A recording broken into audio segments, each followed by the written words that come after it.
तो भाई आज का टॉपिक बड़ा ही इंपॉर्टेंट है क्योंकि आज हम लोग करेंगे एम्ब्रॉयडरी।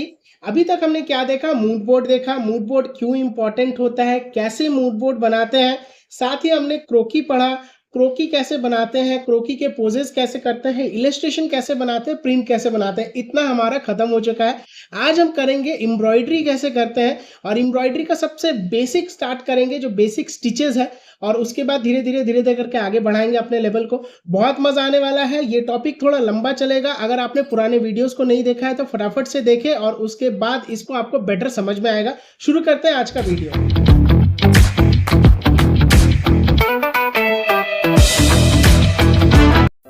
तो यहाँ पे मैंने फ्रेम लिया है और फ्रेम में मैंने कुछ स्टिचेस के नाम लिखे हैं, जैसे running stitch, French not, lazy Daisy, chain stitch, satin stitch और लीफ स्टिच।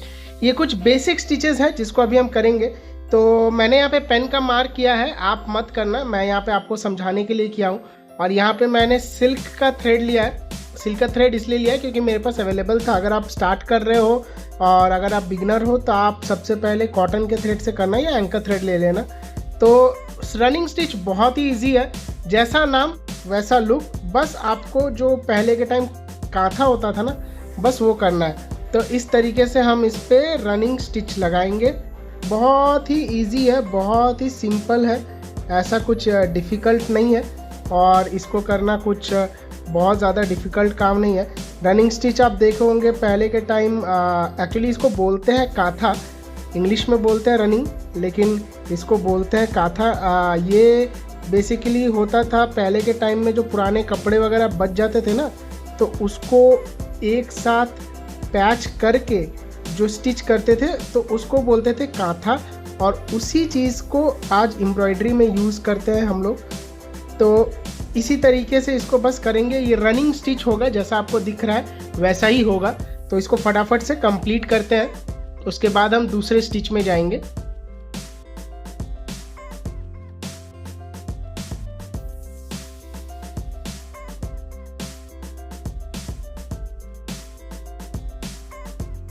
तो ये रनिंग स्टिच कंप्लीट हो गया। अब रनिंग स्टिच के बाद हम यहाँ पे करेंगे फ्रेंच नॉट। फ्रेंच नॉट बहुत ज़्यादा यूज़ होता है एम्ब्रॉयडरी में।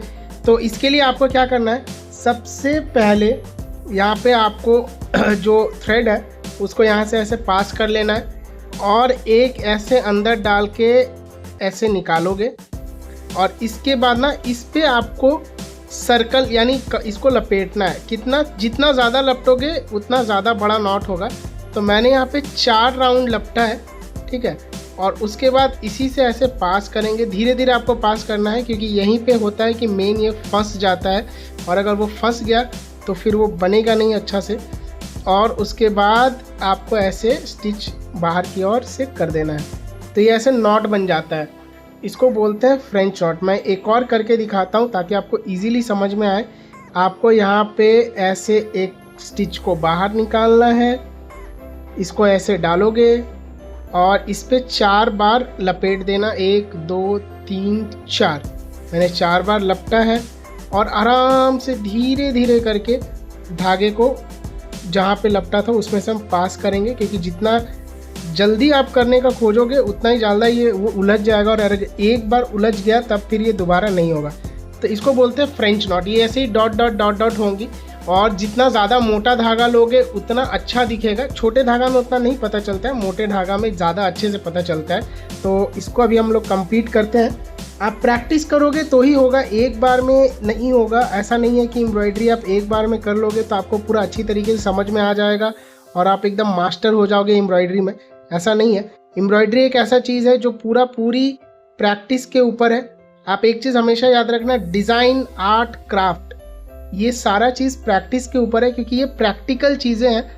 मैं भी जब स्टार्ट किया था तो मेरे को भी टाइम लगता था। आज भले मैं अच्छे से कर पा रहा हूँ, लेकिन जो कारीगर होते हैं ना, जो एम्ब्रॉयडरी के कारीगर, वो लोग बहुत अच्छे से करते हैं क्योंकि उनका प्रैक्टिस हो जाता है। हम उनको समझाते हैं और वो लोग करते हैं। इंडस्ट्री में आप नहीं करोगे, इंडस्ट्री में वो लोग ही करेंगे, क्योंकि उनसे परफेक्ट आप नहीं हो सकते हो।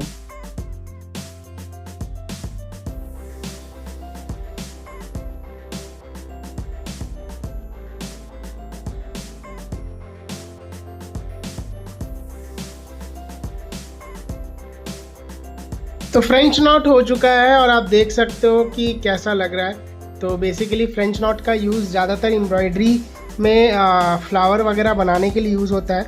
अब हम लोग नेक्स्ट जो बनाएंगे वो है लेज़ी डेज़ी।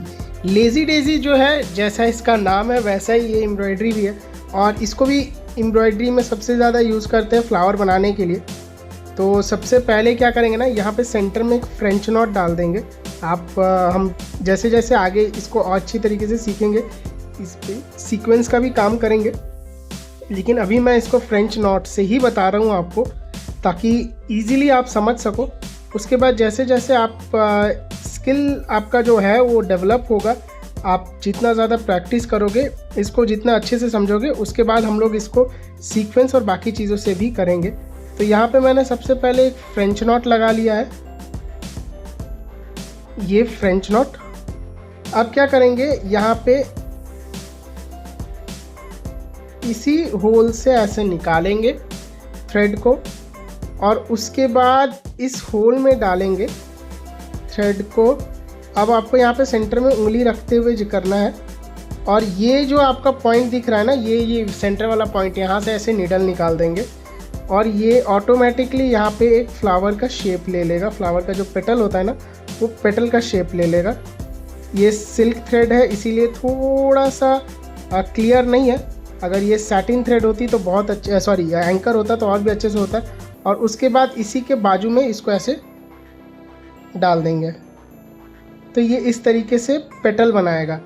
इसको थोड़ा लूज ही रखना है, ज़्यादा टाइट नहीं करना है। तो फटाफट से इसको करते हैं कंप्लीट, और जैसे ये कंप्लीट होगा एक फ्लावर का शेप ले लेगा।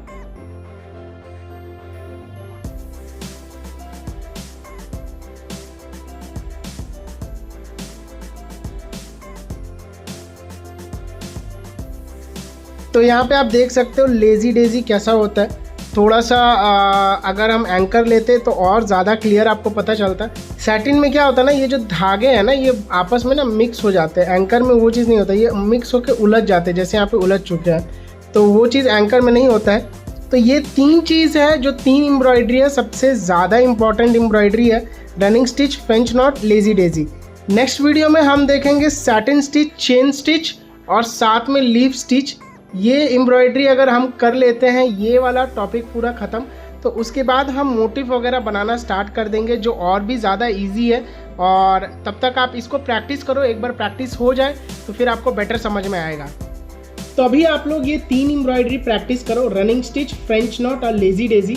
ये 3 एम्ब्रॉयडरी अगर आप अच्छे से प्रैक्टिस कर लेते हो तो बाकी की जो एम्ब्रॉयडरीज है उसको करने में बहुत ही ज़्यादा आसानी होगी, क्योंकि ये 3 मेन एम्ब्रॉयडरी है। इसके बाद और भी बहुत तरह की एम्ब्रॉयडरी आता है, लेकिन ये 3 के साथ ही, सॉरी ये 6 जब हो जाएंगी कंप्लीट, उसके बाद हम सीक्वेंस और बीड्स के साथ काम करेंगे, और साथ ही तरह तरह की एम्ब्रॉयडरीज और भी देखेंगे, कैसे मशीन में होता है, कैसे कंप्यूटर में होता है। तो आज के लिए वीडियो को यहीं ख़त्म करते हैं। आई होप आपको समझ में आया होगा। अगर अच्छा लगे तो एक लाइक से सब्सक्राइब ज़रूर कर देंगे।